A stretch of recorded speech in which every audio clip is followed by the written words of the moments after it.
Cuando hablamos de tinturas y pinturas, lo primero que viene a nuestra mente son los colores. Colores en el pelo, colores en la ropa, en el maquillaje. Yo no. En las paredes de las casas, en todo tipo de artefactos y, por supuesto, en las obras de arte. Vivimos rodeados de colores y todo gracias a las pinturas y a las tinturas. Desde el punto de vista químico, las tinturas son soluciones o mezclas homogéneas de una sustancia que da el color, llamada pigmento, en un diluyente como por ejemplo alcohol o agua. En cambio, las pinturas son suspensiones en las cuales un sólido finamente molido, o sea, el pigmento, se encuentra disperso en un material líquido, el aglutinante, que se utiliza para mezclar a los pigmentos y aglutinarlos, es decir, agrupar sus partículas. El aglutinante también es el que permite el secado de la pintura, ya que se solidifica al contacto con el aire. Un ejemplo de aglutinante es el aceite de linaza. Desde tiempos inmemoriales, con distintas técnicas, el ser humano puso color a su vida mediante pigmentos que dan color para fabricar pinturas y tinturas.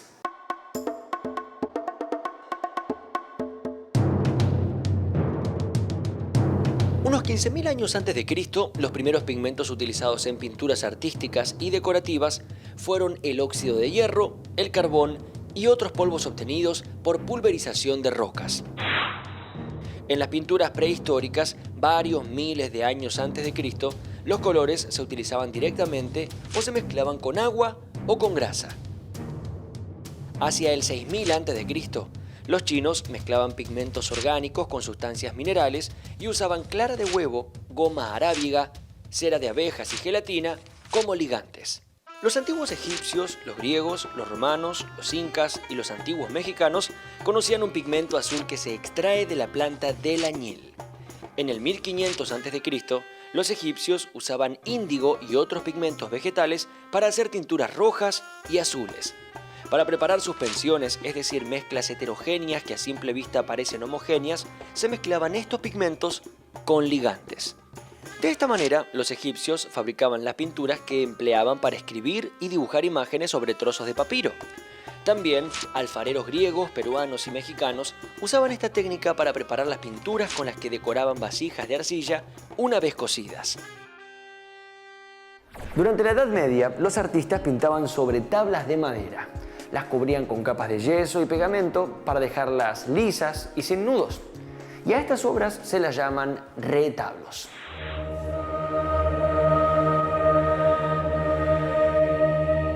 Para pintar se utilizaban suspensiones formadas por pigmentos pulverizados en agua y mezclados con yema de huevo, lo que se llama pintura al temple. La pintura al temple se usaba ya en la Grecia antigua, pero alcanzó gran difusión en el arte bizantino y cristiano primitivo. Estas pinturas tardaban bastante en secar, por lo cual los artistas no terminaban sus obras de manera muy rápida. En Europa, el siglo XIV se caracterizó por ser el siglo de pinturas monumentales, los frescos.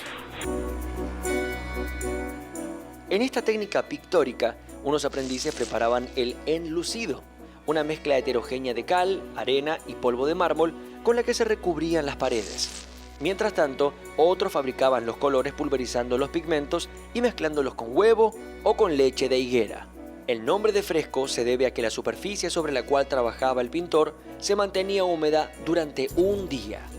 Esta técnica fue utilizada por uno de los pintores más famosos de la época, Giotto, y presenta la dificultad técnica de que se pinta sobre el yeso aún húmedo, y no se puede borrar ni corregir ya que los colores penetran en la capa del yeso. En el Renacimiento, este proceso era conocido como buon fresco o a la italiana, para diferenciarlo del fresco seco que se realizaba sobre el enlucido seco.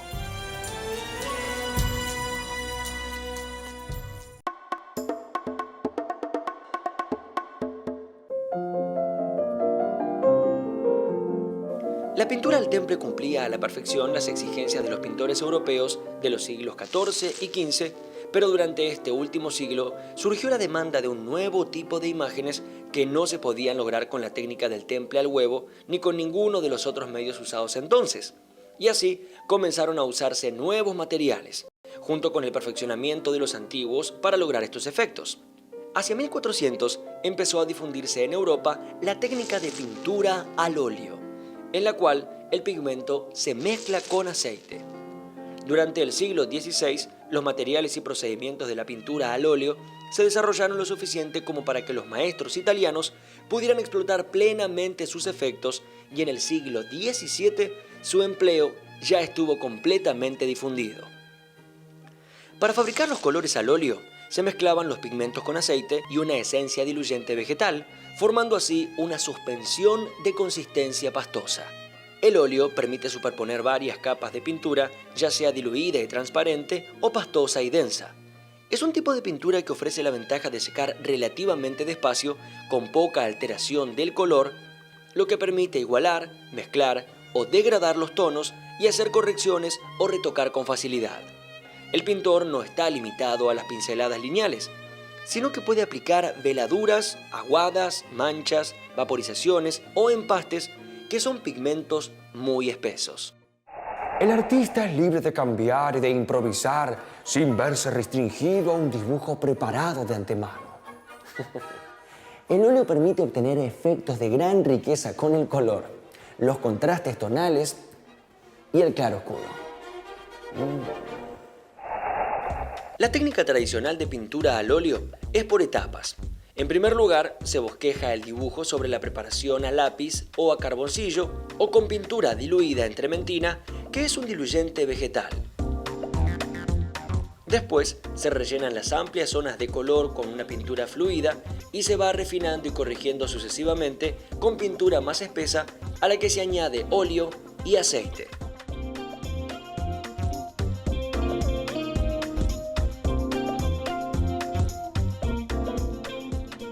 Normalmente se usan pinceles de cerdas duras, aunque se pueden utilizar brochas más suaves, de pelos de tejón o de marta.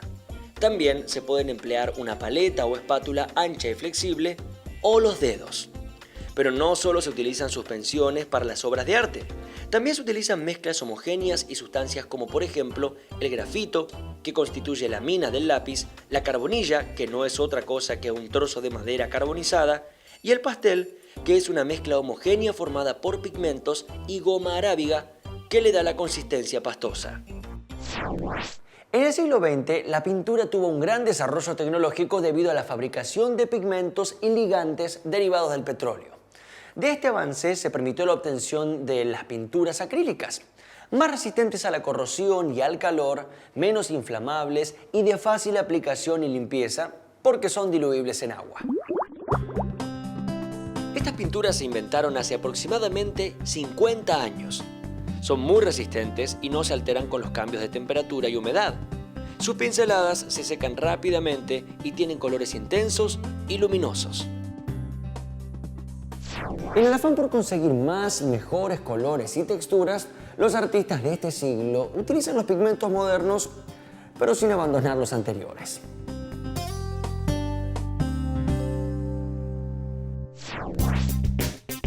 Las acuarelas, por ejemplo, se utilizan hace muchos cientos de años. Las pinceladas diluidas en agua, delicadas y transparentes, permiten superponer los colores. O la témpera, que se utiliza hace unos 1000 años. Las pinceladas de témpera son más espesas y opacas que las de las acuarelas. Desde aquellos primeros pigmentos hasta el acrílico, la técnica de fabricación de colores ha cambiado con los siglos. Actualmente, para fabricar distintos colores, se utilizan tanto pigmentos naturales como artificiales. Además, a las pinturas se le añaden extendedores, que son sustancias que no modifican el color y permiten utilizar menos cantidad de pigmento. Y también se le agregan estabilizadores que evitan que el pigmento se separe del ligante y mejora la textura de la pintura.